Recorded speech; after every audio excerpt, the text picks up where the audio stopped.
You have a piano piece. You want the orchestra version. How to make it happen? Let's learn from the master, Ravel. This series explains how Ravel expanded this beautiful piano piece into an orchestral work. In a note-by-note study, we answer one simple question: where do all those orchestral notes come from? Hi, my name is Yang, a composer who loves to observe and explain patterns and turn them into tools for music making. I hope you find this series helpful for your own orchestration. Rehearsal mark 11. Let's compare the piano score with the orchestra version. The bass note G. In the orchestra, it's played pizzicato by the violas, while a mute French horn sustains the G. The pizzicato provides the attack, and the horn adds resonance, much like the effect of the piano's sustain pedal. Now, the right-hand melody. The first chord is voiced by two oboes and the first bassoon. In the second chord, an extra G appears, a note not found in the piano's right hand. Where does it come from? It's borrowed from the piano's left hand. That way, Ravel creates three independent moving voices. Why add that extra G? Let's compare a few options. Option 1. The bassoon rests. Option 2. The bassoon doubles the second oboe. Option 3. Ravel's actual choice. The bassoon carries its own independent line. Notice this option sounds the fullest and the clearest. Next, the octave gesture. Ravel shifts its rhythm slightly and assigns it to violin 2.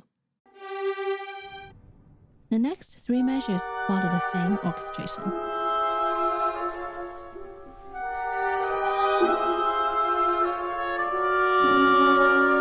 Next measure. The harmonized melody continues in the oboes and the first bassoon. The bass note now moves to the cellos and second bassoon. What's new here is Ravel's treatment of repeated notes. He transforms them into long, sustained tones, once again adding resonance. The octave gesture, this time, is given to the violas. Next two measures. The melody, the most prominent element, is now carried by violin 1. The right-hand harmonies are essentially the same as before. The only difference, the second pitch now enters later as part of the melody. Ravel adds this note to preserve the three-part texture. Here, the harmony is voiced by two clarinets and a stopped French horn. We've already seen Ravel's technique of turning repeated notes into long sustained tones. Here's another clear example.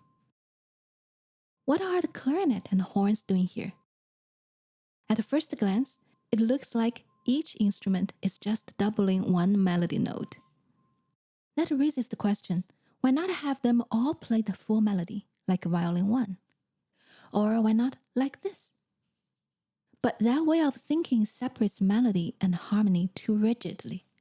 In Ravel's writing, they come from the same collection of pitches, used in different roles. Melody notes can absolutely serve as part of the harmony.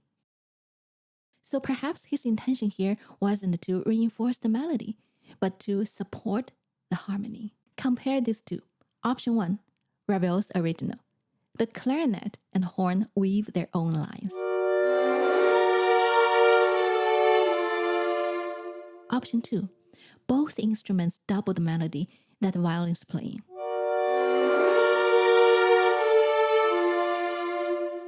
As you can hear, the melody is louder, but the harmonic fabric thins out. Looking closer, there's a clear pattern.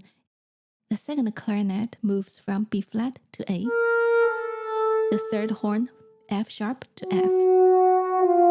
The second bassoon takes the bass note, moving from C sharp to C.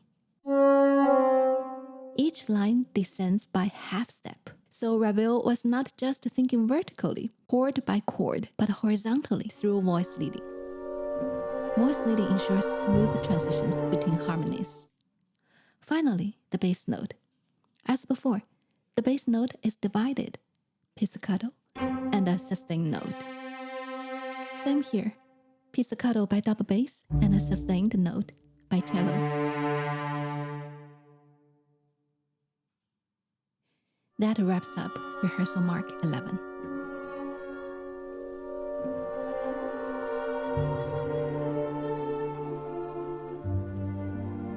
Thank you for watching this episode of Note by Note Ravel's Orchestration Toolbox. I've prepared PDF scores and orchestration exercises using the same tools. You'll find the links in the description below. See you in the next episode.